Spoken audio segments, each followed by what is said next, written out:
महाराष्ट्र, गुजरात, छत्तीसगढ़, राजस्थान, मध्य प्रदेश, तेलंगाना, कर्नाटक और केरल समेत देश के 25 राज्यों में बारिश से जनजीवन प्रभावित है।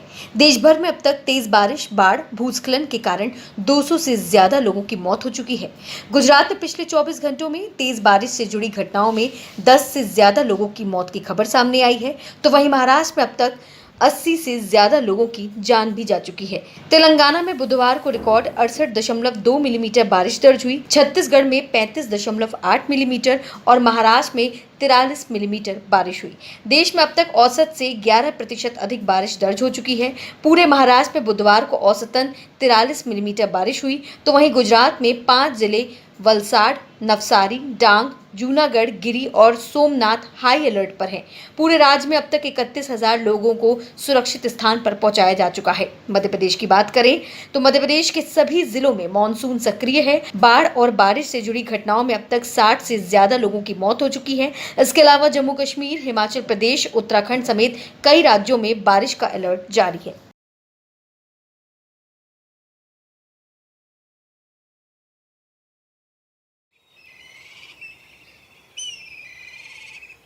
खुले आसमां में उड़ान भरते खूबसूरत पंछी, चारों तरफ हरियाली और इस हरियाली के बीच जमा ये पानी। तस्वीरें जितनी खूबसूरत हैं, इनके पीछे की कहानी उतनी खौफनाक और अफसोसनाक है। पानी के तेज बहाव में खामोशी से उठती ये लहरें कई घरों में मातम का सबब बनी हैं। तस्वीरें पाकिस्तान के बलूचिस्तान से हैं। यहाँ के देही इलाके और उनमें रहने वाले लोग बाढ़ से पूरी तरह प्रभावित हैं। पानी में हिचकोले खाती कश्ती और इन पर सवारी मासूम अपनी दास्तां खुद बयां कर रहे हैं। लाखों रुपए और सालों की मेहनत से तैयार खेत, खलियान, घर, दुकान और मुर्गी फार्म सब कुछ तबाह और बर्बाद हो गया है। लोग अपने अपने घरों से जान बचाकर बीच सड़क और चौराहे पर मदद का इंतजार कर रहे हैं। पाकिस्तान के अलग अलग हिस्सों में आई बारिश ने अब तक 165 लोगों की जान ले ली है और 171 से ज्यादा लोग जख्मी हैं। ये जी शाम का टाइम था, बस हवा के साथ बारिश हो गई, तूफान आया जी, बस ये गिर गया था। हम बाहर थे, हमको खुदा ने बचा दिया, एक बच्चा हमारा जख्मी हुआ जी। बस अल्लाह तौर ये तूफान आया जी, हुकूमत को सानू लोड़ है कि कोठे की ज़रूरत है। सानू जी कोठा नहीं है, हमारा कमरा नहीं है, दूसरा है जी, बस पाए हैं जी, बस नहीं गए के बढ़ाएं जी, सानू ये कमरा बढ़ा दे होना पड़ा, बस ये भी बड़ी गाल है। ये इमदाद भी साढ़े ना जी कार लो, बड़ी मेहरबानी उसी सब गरीबाना जी। सिर्फ बलूचिस्तान में ही 65 लोग मारे गए हैं और 49 लोग जख्मी हैं। हालात ये हैं कि कब्रिस्तान में दफनाने के लिए कोई खुश्क जगह भी नहीं है। सब तरफ पानी ही पानी है। घरों में मातम का माहौल है। लोगों को फाका कशी का सामना करना पड़ रहा है। भूख से परेशान बच्चे बाढ़ के इस पानी में खाने के लिए मछलियां तलाश रहे हैं। कुछ गांव के लोग अपने साजो सामान के साथ अपनी गाड़ियों की छत पर बैठे हैं और पानी उतरने का इंतजार कर रहे हैं। कुछ एनजीओ इनकी खिदमत में काम करने के लिए आगे आए हैं, लेकिन आबादी के लिहाज से खाने की कमी है। हमारी एम्बुलेंसेस में हमारे वॉलंटियर यहाँ पे रज़ाकार जो लोकल कम्युनिटी में वो लोगों के घरों पे जाकर उनकी वो सामान वामान वगैरह हटा के उनको रेस्क्यू कर रहे थे। उसके बाद हमारी जो दूसरा सेक्शन है वो है रिलीफ का। रिलीफ में अब हम कुछ थोड़ा बहुत फूड पैकेज हमने अरेंज किया है ताकि जिस घरों में फौतगियाँ हुई हैं और उनके लिए फूड पैकेज, जिनके घर ज़्यादा डैमेज हुए उनके। उसके अलावा हमारी सर्वे टीमें मुख्तलिफ 2-3 टीमें हमारे बन के मुख्तलिफ इलाकों में गए हैं। वहाँ पर क्या क्या नुकसान हुए हैं, किन के घर की 4 दीवारियाँ गिरी हैं, कमरे गिरे हैं, वो पूरी नुकसानात की हमने पूरी सर्वे की है। उसके मुताबिक हमने हमारे अपने इस्तेदाद के मुताबिक जो हो सकता है हम करेंगे। गवर्नमेंट को तो ये गवर्नमेंट के पास वसाइल इतने ज़्यादा हैं, डिपार्टमेंट्स हैं, यहाँ पे ऐसी कोई चीज़ नहीं है जिसका कोई डिपार्टमेंट ना हो, लेकिन अनफॉर्चुनेटली हमारे लोगों की एक्सेस उन तक नहीं है और उनकी एक्सेस हमारे लोगों तक नहीं है। जब हालात ख़राब हो जाते हैं उसके बाद एक दो का गवर्नमेंट की टीमें आती हैं, वो सर्वे करती हैं और उस सर्वे की रिलीफ में सालों साल गुजर जाते हैं, उसका आउटपुट कहीं भी नज़र नहीं आता। बलूचिस्तान सरकार ने सूबे के मुख्यमंत्री के दफ्तर से जारी होने वाले एक बयान में कहा है कि बलूचिस्तान में अगले 1 महीने तक इसी तरह की बारिश होने की आशंका है। जिसके मद्देनजर धारा 144 लगा दी गई। लोगों से नदियों, डैमों और अन्य पानी वाली जगहों पर जाने से सख्त मना किया गया है। उधर कराची समेत सूबाई सिंध में अलग अलग हादसों में 38 लोग जान गंवा चुके हैं।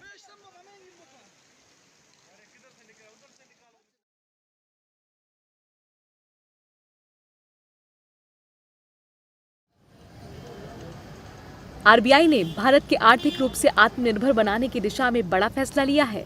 भारतीय रिजर्व बैंक रुपये में इंटरनेशनल ट्रेड सेटलमेंट के लिए मैकेनिज्म लेकर आया है, जिसके लिए उसने बैंकों को निर्देश दिए हैं। पत्र के जरिए निर्देश में कहा गया है कि वो भारतीय मुद्रा यानी रुपये में आयात निर्यात के निपटारे का इंतजाम करे।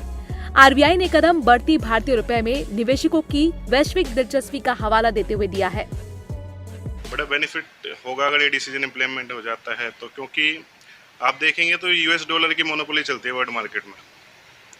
यूएस डॉलर है तो आपकी इकोनॉमी डेवलपमेंट कहलाएगी, वरना नहीं कहलाएगी। अगर हमारे पास खुद अपनी स्ट्रेंथ होगी, हमारा रुपये वर्ल्ड वाइड एक्सेप्ट होगा, तो हमारी इकोनॉमी कहाँ से कहाँ पहुँच जाएगी बहुत शॉर्ट टाइम में। इसको आप इस तरह भी समझ सकते हैं कि डॉलर के मुकाबले गिरते रुपए को थामने में भी मदद मिलेगी, वहीं आम लोगों को भी इससे फायदा होगा।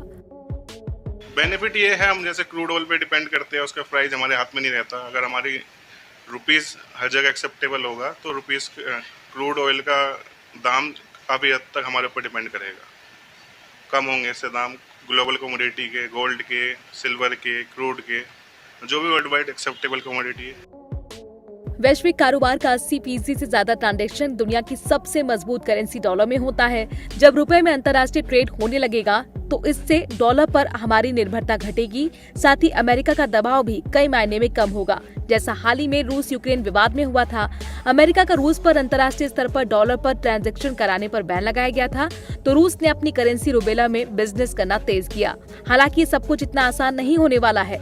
आखिर क्यों, बता रहे हैं इकोनॉमी एक्सपर्ट। लेकिन आरबीआई के करने से बहुत कुछ चीजें नहीं बदल सकती जब तक कि वर्ल्ड ट्रेड इसे इम्प्लीमेंट नहीं करेगा वर्ल्ड वाइड। इस व्यवस्था को लागू करने के लिए बैंकों को विदेशी मुद्रा विभाग से परमिशन लेना जरूरी होगा।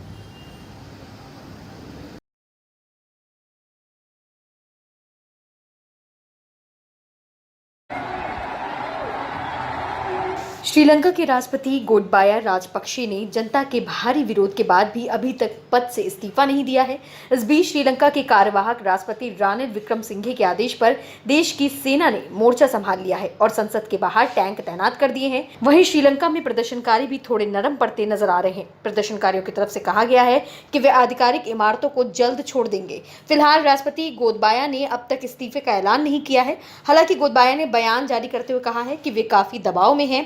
वहीं संयुक्त राष्ट्र महासचिव ने कहा कि श्रीलंका के हालात पर उनकी लगातार करीबी नजर बनी हुई है। उन्होंने कहा है कि यह महत्वपूर्ण है कि विवाद की जड़ और प्रदर्शनकारियों की मांगों का समाधान किया जाए। इसके साथ ही यूएन महासचिव ने सभी पार्टी नेताओं से शांतिपूर्ण और लोकतांत्रिक परिवर्तन के लिए समझौते की भावना अपनाने की अपील की है। दरअसल श्रीलंका में बुधवार को हुई भारी विरोध प्रदर्शन की वजह से 80 से ज्यादा लोग घायल हुए हैं। पीएम आवास पर घुसने के दौरान करीब 42 लोग घायल हुए, जबकि संसद के नजदीक रात भर चले प्रदर्शन में 42 लोग घायल हुए। घायलों में एक आर्मी ऑफिसर समेत 2 पुलिस ऑफिसर और 2 पत्रकार भी शामिल हैं।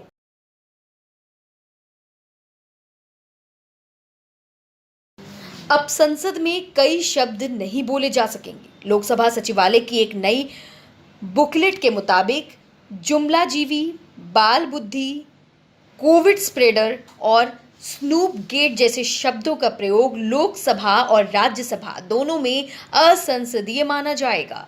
अमर्यादित शब्दों की लिस्ट मॉनसून सत्र शुरू होने से पहले आ चुकी है।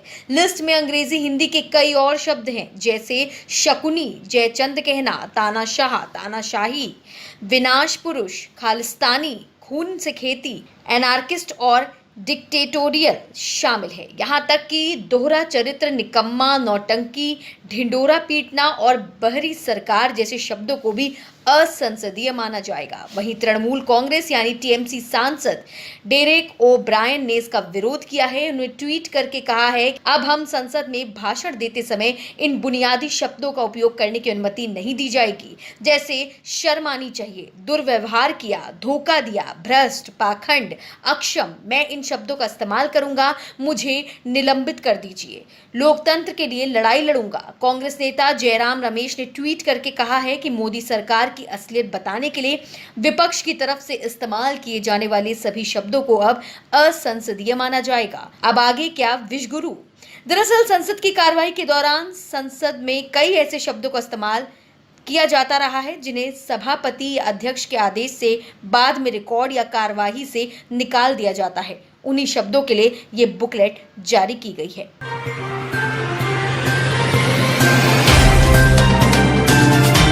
Subscribe now and press the bell icon.